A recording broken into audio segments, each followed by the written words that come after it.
Hello and welcome to our tutorial. We're going to start off today by opening up Blender, and we're going to make something today. We're going to make a hopefully a sci-fi gun, a really simple one, really basic one. So I'm going to start with some reference images. So I've just sort of done a Google search here for sci-fi guns for larger images, and there are an array of amazing looking designs here for different sorts of weapons. Some of these images are we could use if we, for example, look at this one. So this is a sort of an orthographic. It's looking from the side, so we could use this, but it's quite lit. So it's lit from above, so there's dark areas at the bottom. So this wouldn't be very good for modeling. In a similar way, this here isn't in orthographic, it's not in side view, so we're not going to be able to use that terribly well, again, even though it's a very good design. So what we're going to try and do is find an image not dissimilar to this, that's sort of side on, or we're going to try and draw an outline around it, extrude it out into 3D, and then we're going to try and project the image that we have saved of the gun onto the actual mesh that we've made. So I've had a look for a few different versions of this, and I think this is the one here I've sort of settled on. I'm pondering that one, but it's too difficult for today, I think. So we're going to use this one here. Now we're only using it for sort of educational purposes. So, but it's made by this guy here, whose name I won't pronounce because I can't. And this is his work here. So just to give credit where credit is due.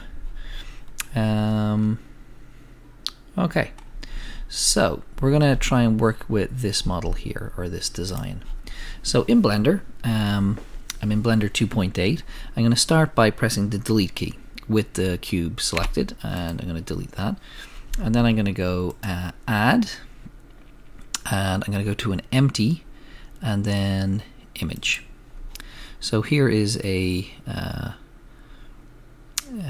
placeholder basically, and it's looking for an image. So I'm going to go over to our properties window here. So I'm just going to open this up a little bit. This icon here is the what we're seeing here are the properties of the empty. And empty is a placeholder, like a position in 3D space. It doesn't have any vertices or faces. It's just a point in 3D space. And I'm going to hit open here and load in our image. So I'm going to go to my desktop, and it's this gun here, Pulsar. So we're going to open that, and there's our image. So my empty is selected. If I look from the front view, front orthographic, so I've pressed number 1 and number 3 on my numpad, I'm looking side on to this plane, so it's not much good. So I want to rotate this, so I'm going to say with it selected, I'm going to press or 90, but on the x-axis. So rotate it on the x-axis by 90 and then press enter. So that's or x90 enter, or the way I did it there, which was or 90x enter. So now I'm in front orthographic, and I'm going to create an outline of this object here. So let's go about doing that. So I'm going to start now by adding another object. So I'm going to go add mesh plane, and I'm just going to hold down the middle mouse button and rotate through 3D space. And where's my plane? It's over here, so not where I want it to be. So how do I move it? Well, we're going to look at the snap menu. So Shift S is the snap menu, and I'm going to go put the cursor, which is our red circle here. So Shift S, cursor to center. So now the cursor is right in the middle of our 3D world. And the next thing I'm going to do is go Shift S, selection to cursor. So now I have moved my plane all the way to the center of my world. Very good. Now I want to go into edit mode, and I want to reduce this to a single vertex. So I do that by pressing the W key, and then I'm going to press merge vertices at center. So I'm back to a single vertex, and I'm going to use that to model. Now I'm going to press 1 on the numpad, and you can see up here I'm in front orthographic mode. So I'm going to zoom in, and now I'm going to draw an outline of this gun. So I'm going to press the G key and move my single vertex, and I'll move it to the bottom. Now we're making games, so we're trying to make low polygon models. That means that there aren't lots and lots and lots of vertices, like thousands upon thousands of them. If we had if a background character was holding a gun or an object that had tens of thousands of vertices, this is one vert here, then we'd have performance issues with our game. So normally we make kind of low polygon models. That means low detailed models. So I'm going to press the E key to extrude, and I'm going to move it and then left click to place my vertex. E again, and place it. So it's going E, I'm moving my mouse, and then I'm left clicking to a new position, and I'm basically trying to make an outline of this gun.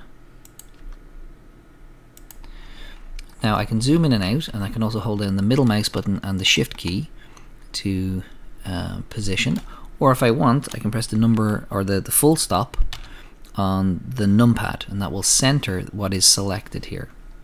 So I'm going to extrude, and I'm doing all of this kind of by eye, so I don't have I'm not mathematically working this out.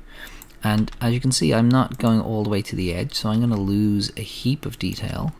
So what we're trying to make here is a very crude, low quality version of the model that somebody else has made in exquisite detail.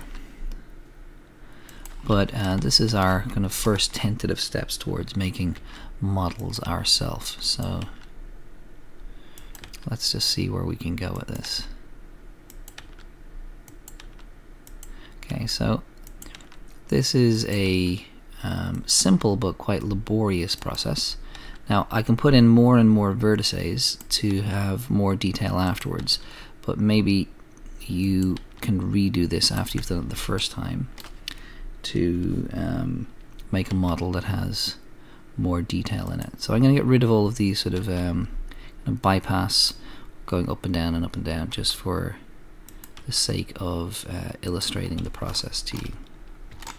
So I'm nearly there, so I'm going to go around this finger handle or holder,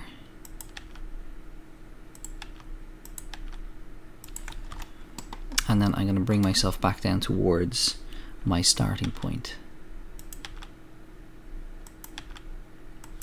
Now this was my starting point here, so I'm going to go extrude, and then I'm going to hold down the shift key and right click on the other vert, so two of them are selected, and then I'm going to press the F key, which is to make face or make edge, so it's joined them together. So now when I press A, you can see I've got an outline of the gun. So I'm going to go up here to my empty, and I'm going to turn off the empty just for a second so we can see just the outline. So this is what we have made. I'll turn the empty back on. Now I'm still in edit mode, so what I'm going to do is I'm going to take one of these verts, I can pick any one I want, and I'm going to press Shift D to duplicate, and I can move it to a new location and left click. Now what I'm going to do is I'm going to press E, and I'm going to try as best I can to create a trigger, and this basically this hole where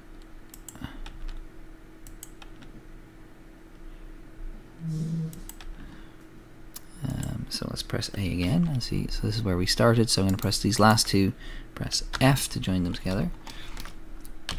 So I'm trying to cut out a hole in the middle of this. So again, we'll turn off the empty by pressing this little eye icon up here, and that's what we've got.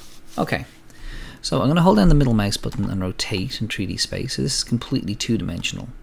So let's make it three-dimensional. So we're going to press with all of them selected, we're going to press E, and now I'm going to press the Y key because I want to extrude on the Y axis. Now we have a three-dimensional object, but it's still not it has no face here at the side. So I'm going to show you a couple of techniques to kind of fill this in. So I'm going to start by holding down, or right clicking on this, holding the shift key and right clicking on those 4 verts there. So 1, 2, 3, 4, and now I'm going to press the F key and create a face. Okay, so that's one way to do it. I can fill it in that way. Now you can quickly see that while that works, I'm going to be left with geometry that doesn't match. So I've got a vert here and not a corresponding one here. Now I can fix that by pressing Control or, and when I move my mouse around with Control or, it's giving me this purple line to suggest I can I can cut here. So I'm going to cut. So I've left clicked. Now I get to position my new geometry, and I left click again. So that's a loop cut. So now I can hold down the shift key and select all 4 of them and press F and press F. So you can see I can fill this in. Now if I do that, I'm going to have to fill it in on this side as well. And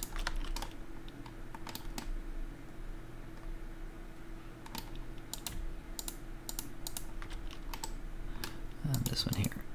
Okay, so we'll stop at that.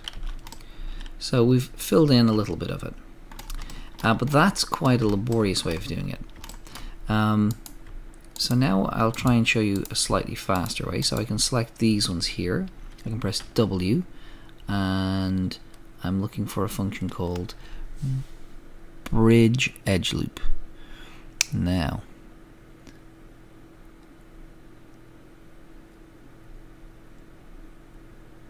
it's not in this menu, so let's go to face. Is it in this? So it's been moved in this new version of Blender, and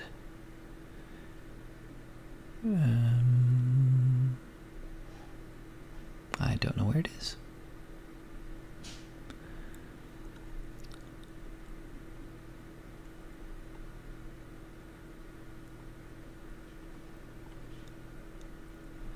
Okay, so I can't find it. I will either it's not there, in which case I would be very sad, but I imagine it is there, and it's probably looking at me. Someone's probably shouting, "There it is," but I can't see it.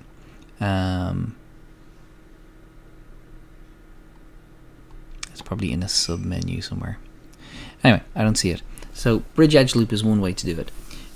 If I press F now to make a face, it will make a single face over a large area. So I don't want to do that, or at least I don't want to do it just here. So I'm going to continue just to select these 4 and press face, and here, and here. And I'm going to do the same on the other side of this kind of trigger area. That's a face there. Those 4.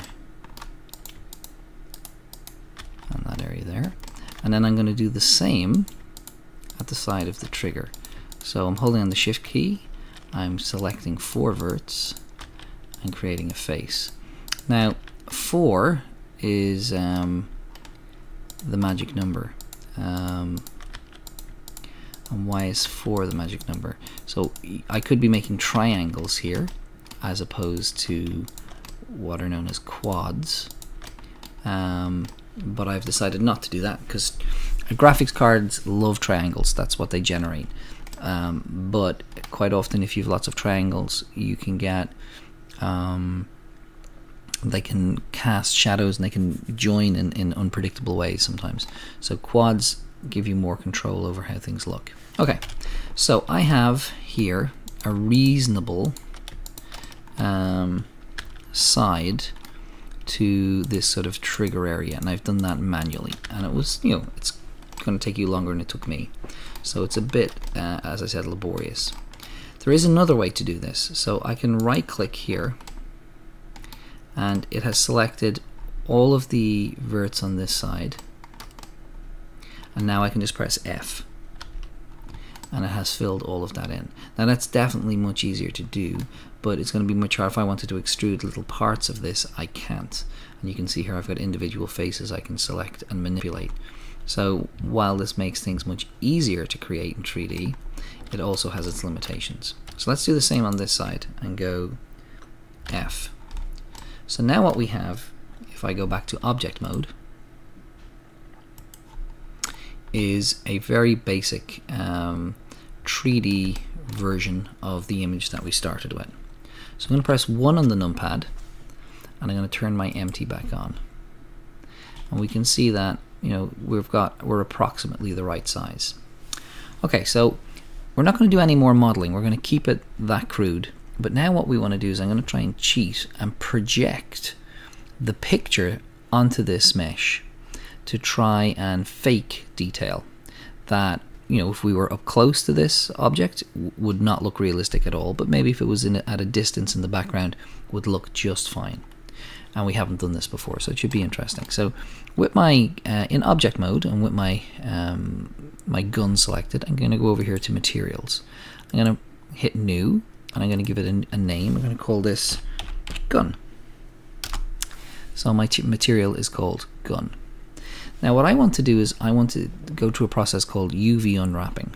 So to do that, I'm going to change the room I'm in, change the window I'm using. So I'm going to go here to UV editing. Now the interface has changed. It's split in two. So I'm going to zoom in here a little bit on my gun. So this is just a normal 3D viewport, and this is called the UV image editor. So I'm going to go into edit mode and press A to select everything. Now if I unwrap this gun, if I press U and then unwrap, I'll get very little. So I get nothing on this side. So let's try that again with a different tool. I'm going to press U and Smart UV Project and hit OK. So now you can see it's taken this three-dimensional object and it's tried to lay it down flat as a two-dimensional object. All of these little faces here come from this area here that we did manually, and then the large faces you can see have been just placed. So that's fine, but if I use my image now, so if I use the gun, you know, they don't sit happily on top of each other. So for this very situation, Blender has a tool for us. So I'm going to press 1 on the numpad, and it says front perspective, so I'm going to press 5 now, so I'm in front orthographic. And I'm going to press U again for unwrapping. I'm going to say project from view. So now it has projected this over here. So let's take this, I'm going to go A and select it all, and I'm going to press S to scale. I'm going to see if I can get so about there, and now I want to scale it on the y-axis, so I'm going to press S and then Y. So I'm scaling it vertically. Okay, and now I'm going to press G to grab and to move. And so we could go in and tweak this, and in fact we would need to if we wanted to do this properly. But I'm going to leave it like that now. It's just a very crude positioning. I could go in and manually move each one of these and I would get a much better result than the one we will get. But let's just leave that there for now so we can get sort of an impression of how this all works when we bring it together. So we have that process there of making a 2D representation of a 3D model. So this is my 3D model, and this is my 2D representation. That's called UV unwrapping. And you can do it with very complex objects like faces and spaceships and planets, and you can do all sorts of take very, very complex objects, unwrap them, and then place images on them to give a sense of texture. So like a gravel path, you wouldn't individually make all the gravel pieces on the ground. You would take a photograph of gravel and then you would apply it to a plane. And there's a few other tricks you can play, but that's essentially what we will be doing as we make games. So we have this done now, so I'm going to go back now to I'm going to go to this room here called shading. Now I'm going to zoom in on my gun. Now I'm going to turn it on to rendered mode, and as we can see here, it doesn't look like our gun at all. I'm going to turn off this empty because you can see when I rotate it, it's kind of interfering with how it's rendered on this side. So I'm going to turn off the empty, and there is my gun. Now these are my nodes, and we had a look at these before, like changing the color of something. And what I want to add here is an image node. So I'm going to go add texture, image texture. And this is my new node. And I could hit open and go get the image, but it's ready for us here in a drop down menu because we've already opened it. And I'm going to connect the color from this to the base color here. And this is our gun. So let's go to object mode. And let's just go back to our modeling tab. And we'll click on shaded view. And this is the gun. Now you can see that when we look at it, when we break the illusion by looking at it flat on, we can see that we place the image carefully from the side, but not from this direction. So this illusion of it having detail is only from a certain point of view. So let's zoom out a bit and find, here's my camera. So I'm going to press 0 and look through the camera. And I'm going to press the N key, and we've used this tool before, lock camera to view. So I'm going to click on that, and now I'm going to zoom in and kind of spin around in 3D space to try and place the camera in a, in a decent position. I'm going to turn it off now, zoom in a little further, and we're going to press 1 on the numpad and zoom out a bit and see where our light is. So let's bring that down closer because it's a point light, so its distance matters. So we'll go G and bring it down, and we'll go G again and bring it forward, and then we look back through the camera. Now the gun is really shiny, so if we go back to our shading mode here and select the gun, one of the reasons it's this shiny is because its specularity is up so high. So let's bring that down, and then right click on the lamp, and we'll bring down the brightness of this lamp. So we need to click on not just the lamp, but this icon here, so the lamp's property. So it's got an energy of 10. So let's dial that back a bit, and we have something closer to that. So now let's press 0 and look through the camera. So this is now what the camera sees. And what we'll do is we'll just render this image out. So it's going to be a HD image. It's going to have a grey background. So let's press F12, and we'll go to our rendering tab. There we go. And this is what we have made. So if we go back to our starting point, so we started with this image here that we found online, and we downloaded it. We've made our very crude 3D model. We've gone through a process called UV unwrapping, and then we've basically applied this picture to the 3D model that we've made, and then very effectively moved a light and a camera to generate this picture here of a model that's trying to emulate that gun. And if you saw that in the background in a game, depending on obviously the type of game you were looking at, if it was photorealistic, which very few games are, you won't get away with it. But as there are many a game that I have paid money for, that if this was a background prop, I would be quite happy to see it. So we'll finish up for now, and then we'll be building on these techniques in future classes.